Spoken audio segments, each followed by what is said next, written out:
Estamos de volta à congregação dos santos para louvar, para adorar, para engrandecer o único que é digno de louvor, de adoração, de majestade, Senhor Jesus Cristo. Que bom que eu estou vendo pessoas aqui que estão nos visitando, pessoas que estão voltando.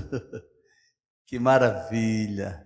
E você que está aí nos assistindo, que vai se permitir ser ministrado por esta mensagem através do canal do YouTube, do nosso canal no YouTube, seja bem-vindo.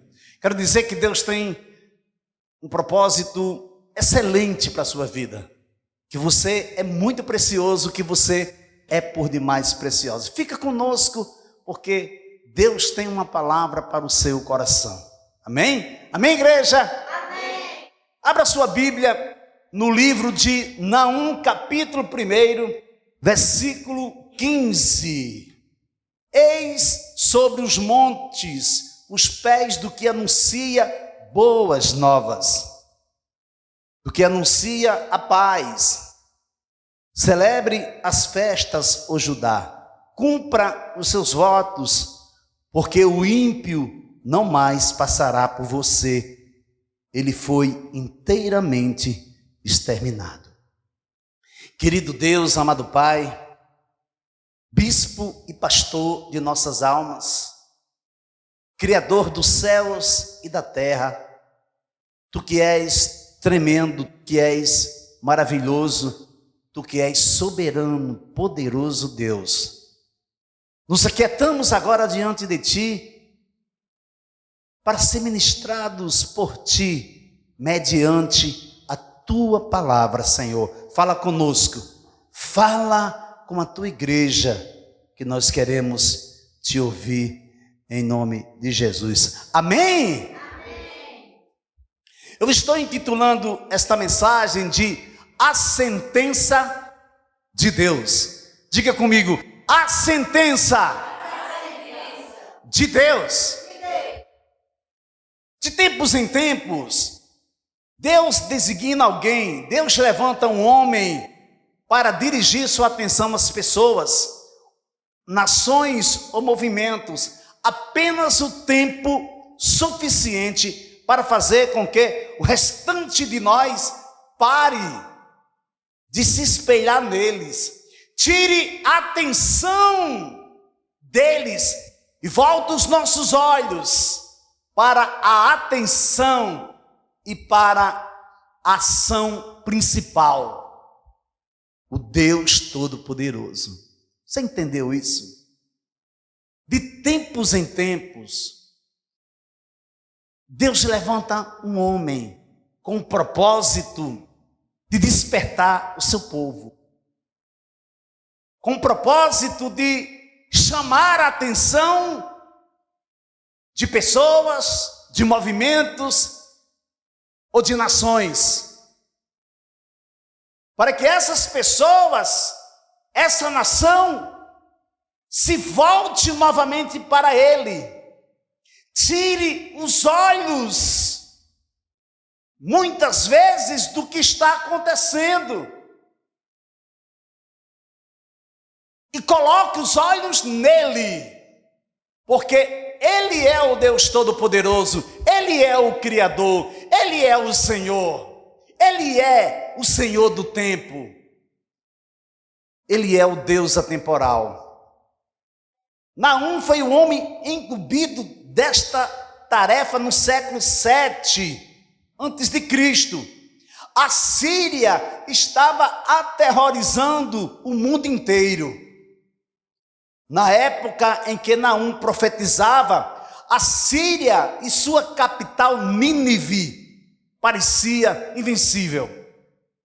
O mundo livre do domínio assírio era inimaginável, era impossível, era algo que nem se tentavam pensar, pelo menos pensar, que a liberdade veria. Era algo inconcebível. Mas a tarefa de Naum foi tornar isso concebível. Ou seja, libertar o povo de Deus da paralisia assíria, libertá-lo para eles crerem num Deus soberano e buscar a face dele e voltar a se humilhar e a voltar a orar a esse Deus. Se nós pararmos assim, dentro de um contexto atual do século 21, dos dias atuais, nós estamos vivendo mais ou menos esse contexto. Igreja do Senhor, não podemos e não devemos tirar os nossos olhos do Senhor, aconteça o que acontecer. Nós somos dele, nós fomos comprados pelo seu sangue, e nada nem ninguém vai sobrepor essa realidade. Por que você teme?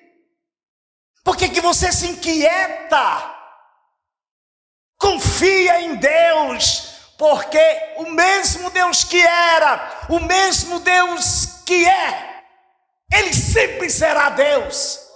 E Ele tem o controle de tudo em suas mãos. Nada sai do seu controle. A tarefa de Naum foi tornar isso concebível. Foi trazer uma compreensão da parte de Deus para libertar o povo da paralisia assíria e libertá-los para que eles pudessem crer num Deus soberano, buscar a sua face e voltar a orar a Ele. Entregar toda a majestade a Ele, toda a honra é dele, toda a glória pertence a Ele, Ele não dividem com outrem. Por isso que temos que tomar cuidado. O fato da vingança de Deus ser proclamada sem rodeios e repetidas vezes não valida o motivo para se interpretar que a decisão divina tenha sido apressada, tenha sido de repente. Não. Por quê? O Senhor é tardio em irar-se, mas grande em poder e jamais inocenta o culpado. O Senhor tem o seu caminho na tormenta e na tempestade, e as nuvens são a poeira dos seus pés. Naum, capítulo 1, versículo 3. Você já pensou que Deus, Ele é amor? Ele é santo? Mas Ele é justo. E como eu sempre tenho dito aqui, quando Ele é amor e acabou. Quando Ele é santo, o amor dele não é invalidado. Ele continua sendo santo e um Deus amoroso. Ele é amor, Ele é santo e Ele é justiça. Quando Ele aplica a sua justiça, Ele não deixa de ser amor, nem Ele deixa de ser santo. Ele vem aplacar a sua justiça. E tem mais, Ele não inocenta o culpado. Ele não é homem para que minta, nem filho do homem para que se arrependa. Dizendo Ele, sim, cumprirá. Espernei quem quiser espernear, mas Deus não inocenta o culpado. E nesta noite você vai ver Deus provando na sua palavra que Ele é misericordioso, que Ele é compassivo, que Ele é um Deus gracioso, mas também é um Deus tremendamente vingador. Então essa mensagem que eu estou intitulando de A Sentença de Deus, a primeira parte é: veio a palavra do Senhor. Veja aí, Naum capítulo 1, versículos 11 e 12. De você, Nínive, saiu um que planeja o mal contra o Senhor, alguém que aconselha a maldade. Assim diz o Senhor: por mais seguros que estejam, e por mais numerosos que eles sejam, ainda assim serão exterminados e passarão. Meu povo, embora eu tenha afligido, não o afligirei mais. Olhando para o livro de Jonas, pela perspectiva de uma história real. História real, pastor, por quê? Porque existe um conflito teológico que dizem que o livro de Jonas é uma parábola. Dizem que o livro de Jonas é um conto. E aí vai. Mas eu prefiro ficar com a perspectiva de uma história real, que também traz em seu escopo, em seu significado, o culto messiânico e típico. Passagens que sustentam este ponto de vista são certas declarações que Jesus fez referente a Jonas como um sinal de sua morte e ressurreição. Abra sua Bíblia em Mateus capítulo 12, versículo 40. Porque assim como Jonas esteve 3 dias e 3 noites no ventre do grande peixe, assim o Filho do Homem estará 3 dias e 3 noites no coração da terra. Mateus capítulo 12, versículos 40. Quem está falando isso aqui? É o próprio Jesus. É o próprio Jesus que está citando o exemplo de Jonas. Mas, por que a história do livro de Jonas se entrelaça com a mensagem de Naum? Porque a mensagem veio primeiro ao profeta Jonas, a despeito do pecado de Nínive. Foi Deus que revelou para o profeta e decretou a ida dele até Nínive. Não se sabe como Deus falou, como Deus se revelou para Jonas, mas só se sabe que Deus deu uma ordem para Jonas: levante-se, vá à grande cidade de Nínive e pregue contra ela, porque a sua maldade subiu até a minha presença. Jonas capítulo 1, versículo 2. O que foi que aconteceu? Jonas fugiu da presença de Deus. Usando seus próprios recursos, ele vai para longe da presença do Senhor. Jonas sofre as consequências pela desobediência e a misericórdia de Deus o alcança novamente. É incrível, amado. Ele recebe a ordenança, o que é que ele faz? Ele foge. Ele não vai para Nínive. Porém, a misericórdia de Deus alcança Jonas novamente. O interessante, amados, é que Jonas, mesmo fugindo da presença de Deus, mesmo ele sendo desobediente a Deus, ele se mostra um homem compassivo, um homem que tem paixão, um homem que se importa com o próximo. Ele desobediente, ele se mostra ser uma pessoa compassiva. Pegue-me, me lance no mar, então o mar ficará calmo, porque eu sei que por minha causa esta grande tempestade caiu sobre vocês. Jonas capítulo 1, versículo 12.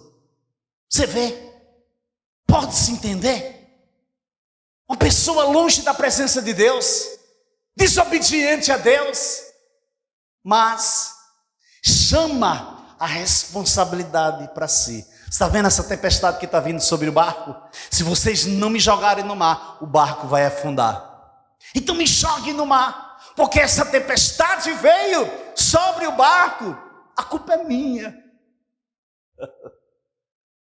Meu Deus! Quando Jonas é lançado no mar, Deus já tem tudo preparado para lidar com a situação.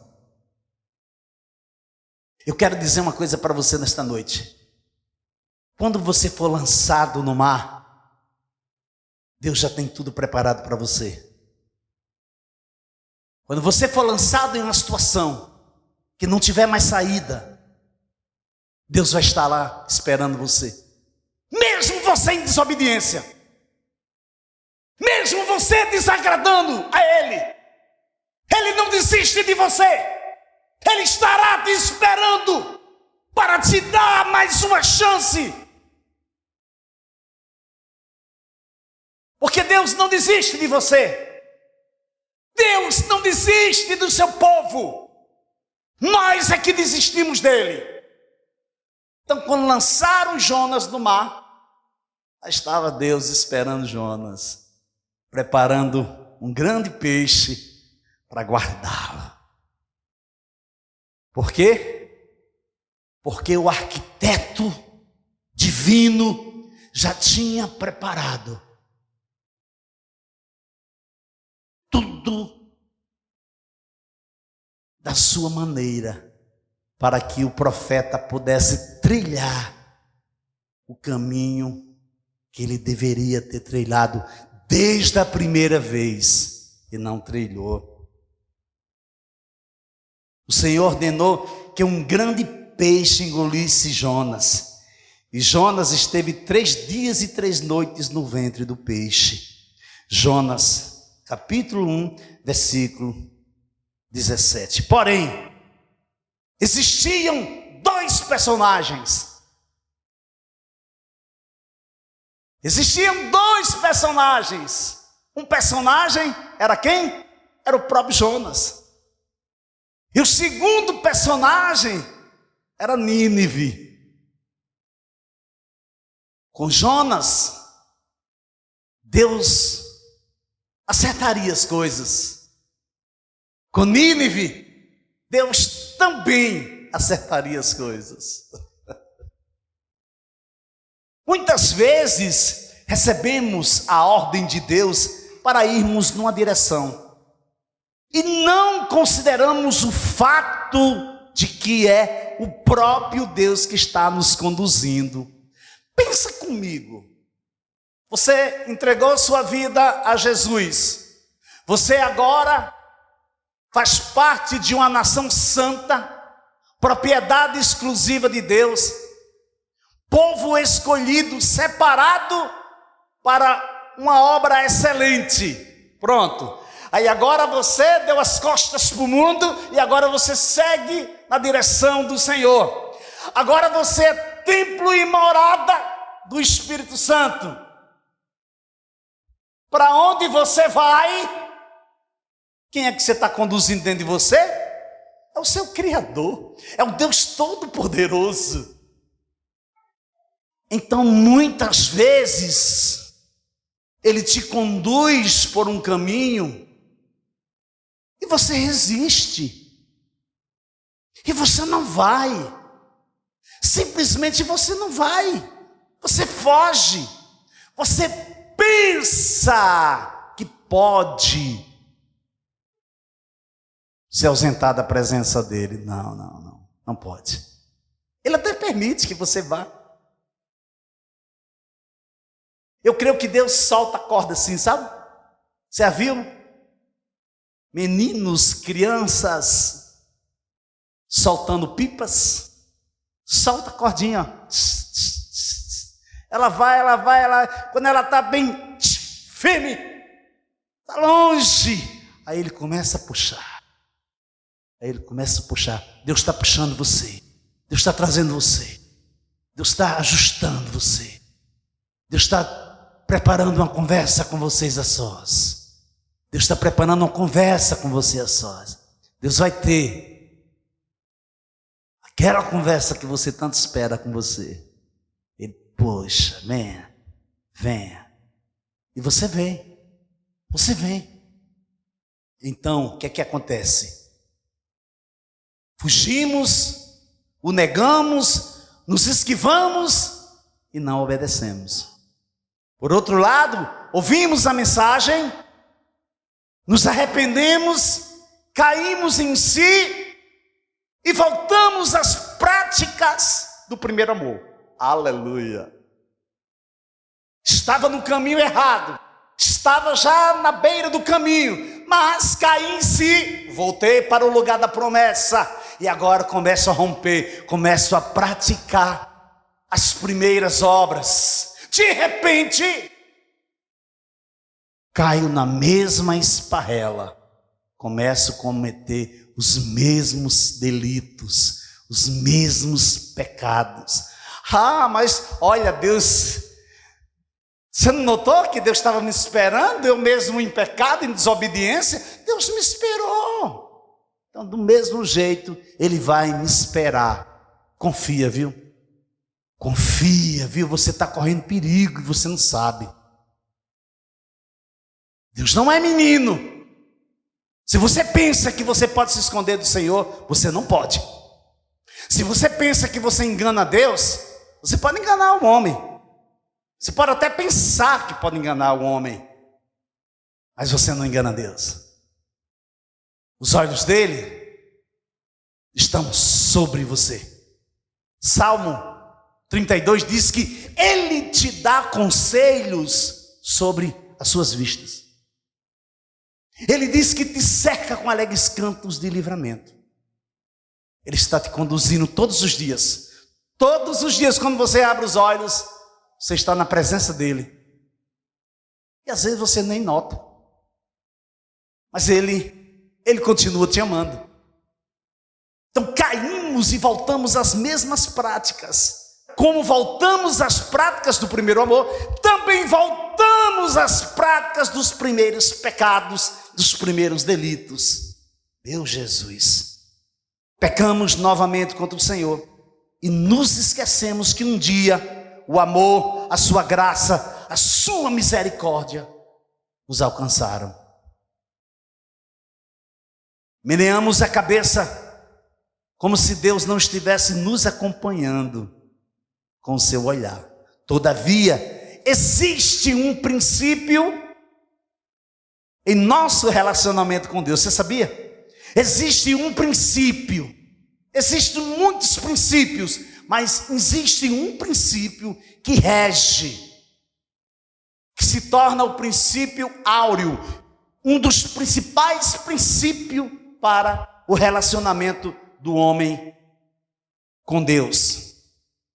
Que princípio é esse, pastor? Existe um princípio em nosso relacionamento com Deus que não podemos negligenciar, mais que negligenciamos muito, mas muito mesmo. Evangelho de João, capítulo 8, versículo 10 e 11. Erguendo-se Jesus e não vendo a ninguém mais além da mulher, perguntou-lhe: mulher, onde estão aqueles teus acusadores? Ninguém te condenou? Respondeu ela: ninguém, Senhor. Então lhe disse Jesus: nem tampouco te condeno. Vá e não peques mais. Olha o princípio. Vá e não peques mais. Fui perdoado, fui alcançado pela sua graça. Fui totalmente aceito de volta à presença do Senhor. João capítulo 8, versículo 10 e 11. Não é não. A palavra certa, a ordem é não para a prática do pecado. Deus nos perdoa, Deus não desiste de nenhum de nós, mas a vontade de Deus para a sua vida, para a minha vida, é que sejamos curados, completamente transformados e transformadas, e andar em vitória, romper em fé. Nínive se arrependeu, se vestiu de pano de saco, se humilhou na presença de Deus, e Deus não destruiu Nínive. É incrível. Foi o que aconteceu? O profeta fugiu, mas volta e vai ministrar, vai levar a palavra para Nínive, e Nínive se arrepende, e Deus não subverte, não destrói Nínive. Deus lançou no mar do esquecimento os seus pecados. Porém, Nínive voltou a pecar diante do Deus Todo-Poderoso. Agora vem a sentença contra Nínive. De você, Nínive, saiu o que planeja o mal contra o Senhor, alguém que aconselha a maldade. Assim diz o Senhor: por mais seguro que estejam e por mais numerosos que eles estejam, ainda assim serão exterminados e passarão. Meu povo, embora eu tenha afligido, não o afligirei mais. Segunda parte da mensagem: o que anuncia as boas novas? Naum, capítulo 1, versículo 15. Eis sobre os montes os pés do que anuncia boas novas, do que anuncia paz. Celebra as suas festas ao Judá, cumpra os seus votos, porque o ímpio não mais passará por você, ele foi inteiramente exterminado. Esta era uma mensagem muito esperada pelo povo judeu, e essas palavras fazem paralelo, um caminho na mesma direção com a passagem de Isaías. Por isso meu povo saberá o meu nome, por isso naquele dia saberá que sou eu quem diz: eis-me aqui. Quão formosos são sobre os montes os pés do que anuncia boas novas, que faz ouvir a paz, que anuncia as coisas boas, que faz ouvir a salvação, que diz a Sião: o seu Deus reina. Eis o grito dos seus atalaias, eles erguem a voz e juntos gritam de alegria, porque os seus próprios olhos veem o retorno do Senhor a Sião. Isaías capítulo 52, versículos 6 a 8. A queda de Nínive seria bem recebida pelos judeus, exatamente como Deus interveio em benefício de Judá e Jerusalém em 701 a.C. e dizimou completamente o exército de Senaqueribe durante o reinado do piedoso Ezequias. Assim Deus destruiria completamente o império assírio. Quem era o império assírio? Quem era a capital do império assírio? Era Nínive. Então, a sentença de Deus veio para destruir Nínive, amados.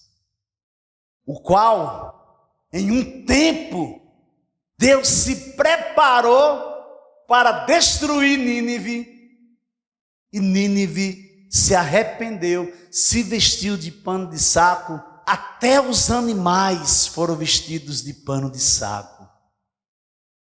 Meu Deus, e eles receberam o perdão de Deus, mas fizeram pior, e agora a sentença de Deus está vindo sobre eles. É chegado o tempo de buscar o conserto em Deus. Você sabia? Igreja, é chegado o tempo de buscar o conserto em Deus. Verdadeiramente precisamos entendermos e compreendermos e buscarmos incansavelmente o nosso papel no corpo. Senhor, onde é que eu estou inserido? O que é que eu estou fazendo? Senhor, eu estou te agradando? Deus, o que é que tu farias se estivesse no meu lugar? E seguir na direção, buscando Ele incansavelmente. Por isso, recebendo nós um reino inabalável, tenhamos a graça pela qual sirvamos a Deus de modo agradável, com reverência e temor, porque o nosso Deus é fogo consumidor. Hebreus capítulo 12, versículos 28 e 29. Não temos mais tanto tempo para investirmos em coisas perecíveis. Você está sonhando com a casa própria? Você sonha com aquele carro que você colocou na sua agenda e disse que você vai ter aquele carro? Aquela empresa que você sonha com ela? Ou aquela faculdade que você quer fazer doutorado? Amém. Mas o que é que você tem feito na direção dos céus? O que você tem investido na direção dos céus? Porque um dia tudo isso aqui vai passar, tudo isso aqui vai acabar. E você? Onde você estará? Ou você acha que você ainda tem tempo para investir tempo apenas em coisas perecíveis? De maneira alguma.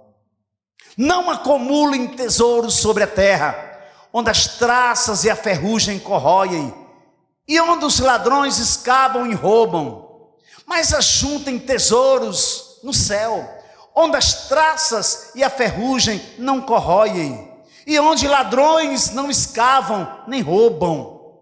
Porque onde estiver o seu tesouro, aí estará também o seu coração. Palavras do Mestre, palavras de Jesus, amados. Mateus capítulo 6, versículos 9 a 21. Olha para cá. A palavra temor é frequentemente usada de uma maneira que significa mais do que ter medo. A palavra temor significa mais do que simplesmente ter medo. Inclui todas as emoções relacionadas ao sentimento do medo. A desorientação, a sensação de não saber o que vai acontecer com você. A compreensão que existe mais coisas do que eu pensei que existisse. De um Deus que tem o controle de tudo. Existem muitas pessoas que não creem que Deus existe, que não creem na existência de Deus, mas que um dia vai cair em si. E quando essas pessoas caírem em si, ao invés delas sentirem temor, elas vão se encherem de medo. E talvez seja tarde, porque a porta da graça está fechando. A porta da graça está fechando. Não podemos mais brincar de ser crentes, brincar de cheios de milindros, de mimimi, para cá e para acolá. Não, temos que enfrentar, porque somos soldados, somos um povo separado para a batalha, e essa batalha tem um general, esse general nunca perde batalha, é o Senhor dos exércitos. Só que o seguinte, que às vezes a gente esquece, está na moda, esquece mesmo que a nossa luta não é contra sangue, não é contra carne, é contra principados e potestades nas regiões celestiais. Então a desorientação, a sensação de não saber o que vai acontecer comigo, e a compreensão que existe mais coisas do que eu pensei que existisse, e este algo é Deus. O temor de Deus nos mantém com os pés no chão e nos faz abrir os olhos. Você sabia? Se você não está enxergando o que está acontecendo, me perdoe eu dizer para você nesta noite, está faltando temor no seu coração. Porque o temor coloca os seus pés no chão. Coloca os seus pés no chão. Impede de você pensar que sabe tudo. O temor a Deus impede que fechemos a nossa mente ao novo. Então, se você não tem temor a Deus, está tendo dificuldade nessas áreas e não teve a revelação que é por falta do temor a Deus, comece a buscar em oração, porque o temor a Deus coloca os seus pés no chão e abre os teus olhos. Algo que está acontecendo aqui, e eu quero saber, eu quero fazer parte. Isso é temor a Deus. Espera aí, existe algo diferente. Espera aí, está se queimando, mas ela não se decompõe. O que é que está acontecendo? Veja, é o fogo. Mas esse fogo ele não se apaga. Eu vou me aproximar, eu vou ver o que é. Moisés, tira as sandálias dos pés, porque a terra que tu estás pisando é terra santa. Mas sabe o que acontece? Você quer pisar de qualquer jeito. Você quer pisar de qualquer jeito. Por quê? Porque você não está tendo a revelação do temor a Deus. Você pensa que é ter medo. Amados, deixa eu falar uma coisa bem séria e certa para vocês. Já falei uma vez aqui, vou falar de novo. Estamos em um tempo apocalíptico. As nações estão medindo forças, cada qual mostrando o seu poderio. E aí, as escrituras já apontavam para isso. E a gente estamos a ver navios. Parece que está tudo maravilhosamente bem. Parece que o mundo está em paz. A gente só quer saber se as contas do final do mês estão pagas. Jesus, fica aí. Quando eu precisar de ti, eu te chamo. Meu Deus, como isso é sério. Não estou convidando você para ter medo, de se encher de pavor. Eu estou convidando você para ver a realidade que está acontecendo na sua frente. A realidade que está acontecendo na sua frente, com seu filho, com sua esposa, com seu marido, dentro da sua casa, e você fazendo de conta que não está vendo. E a sentença de Deus está vindo, a sentença de Deus está a caminho, e o povo não desperta. O povo vai buscar qualquer outra coisa, vai lutar por qualquer outra causa, mas a causa do evangelho ninguém quer lutar, ninguém quer pagar o preço. Tratem todos com honra, amem os irmãos na fé, temam a Deus e honrem o rei.